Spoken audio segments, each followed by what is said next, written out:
અને બજાર વાગ્યું છે એનો મતલબ છે કે એક મોટા સમાચાર અત્યારે આવી રહ્યા છે મુદ્દાની વાત અંતર્ગત એ સમાચારને એટલે લઈશું કે ગુજરાત ફર્સ્ટે આજે દિવસભર એક ધારદાર અહેવાલ દર્શાવ્યો હતો।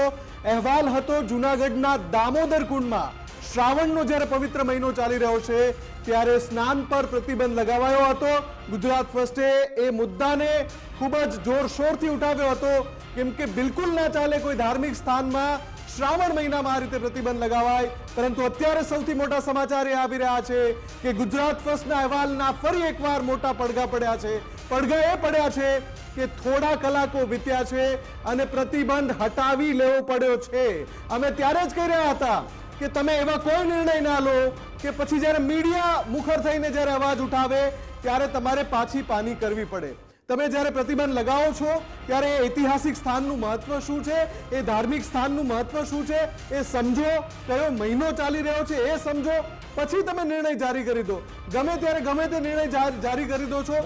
છેલ્લા 2 સપ્તાહમાં આવા 2 એવા નિર્ણય લેવામાં આવ્યો જેમાં યુટર્ન લેવો પડે છે। પહેલા નિવૃત્ત શિક્ષકો વાળો પણ એ નિર્ણય લેવામાં આવ્યો હતો કે નિવૃત્ત શિક્ષકોને આપણે એ શિક્ષકો તરીકે ફરજ બજાવી શકશે। પછી મીડિયા અહેવાલ ચલાવ્યા, વિરોધ થયો, યુટર્ન લીધો। આમાં પણ સીધી રીતે આવો નિર્ણય હોવો જ ના જોઈએ, છતાં પણ લોકોની આસ્થાને ઠેસ પહોંચે એવો નિર્ણય લેવાયો। મીડિયા અહેવાલ ચલાવે છે એટલે પછી આ લોકોને જ્ઞાન થાય છે। આજે અંગે વાતચીત કરીશું ન્યૂઝરૂમથી અમારી સાથે ધર્મેશ જોડાઈ ગયા છે। ધર્મેશ, 2 સપ્તાહમાં 2 યુટર્ન અને આ દામોદર કુંડનો જે આ 37 જળાશય તેના પર તમે પ્રતિબંધ મૂકો છો, શું તમને ખબર નથી કે આ એવું જળાશય છે કે લોકો ડૂબી જશે, છતાં પણ સહી કરી નાખી, પતી ગયો પરિપત્ર, પછી આ લોકોને અહેવાલ બાદ જ્ઞાન થાય છે કે ના, દામોદર કુંડમાં તો સ્નાન કરી શકાશે? વિકાસ, ભૂપેન્દ્રભાઈ પટેલ મુખ્યમંત્રીએ કીધું હતું કે મીડિયાની કોઈ પણ વાતને તમે નેગેટિવ ન સમજો।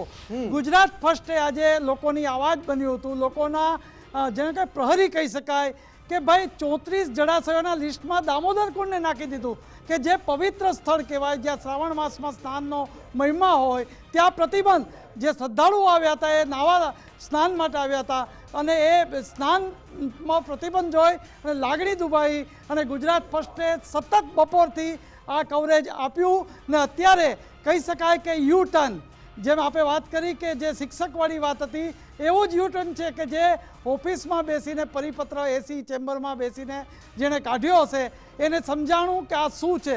કારણ કે જે પ્રતિક્રિયા આપણી પાસે આવતી હતી ગુજરાત ફર્સ્ટ પાસે એ જૂનાગઢના અગ્રણીની હોય, સાધુ સંતોની હોય, ભગવા સેનાના અધ્યક્ષની હોય, આ તમામની એક જ હતી કે ભાઈ જૂનાગઢ કોઈ બાંગ્લાદેશ કે પાકિસ્તાનમાં નથી। આ વાત બહુ મહત્ત્વની વાત હતી કે તમે શ્રાવણ મહિનો અને ભાદરવા જે માસ છે ત્યારે તમે આ પિતૃતર્પણની જે વિધિ માટે લોકો આવે છે એને તમે આ પ્રતિબંધ કેમ આપ્યો? એને જળાશયના લિસ્ટમાં નામ આપી દીધું અને તમારામાં તાકાત હોય તો ત્યાં પોલીસ ફોર્સ રાખો, ફાયર બ્રિગેડ રાખો, પણ આ જે કર્યું હતું એ યુ ટર્ન લીધું છે ને અત્યારે સૌથી મોટા સમાચાર એ છે કે હવે દામોદર કુંડમાં સ્નાન થઈ શકશે।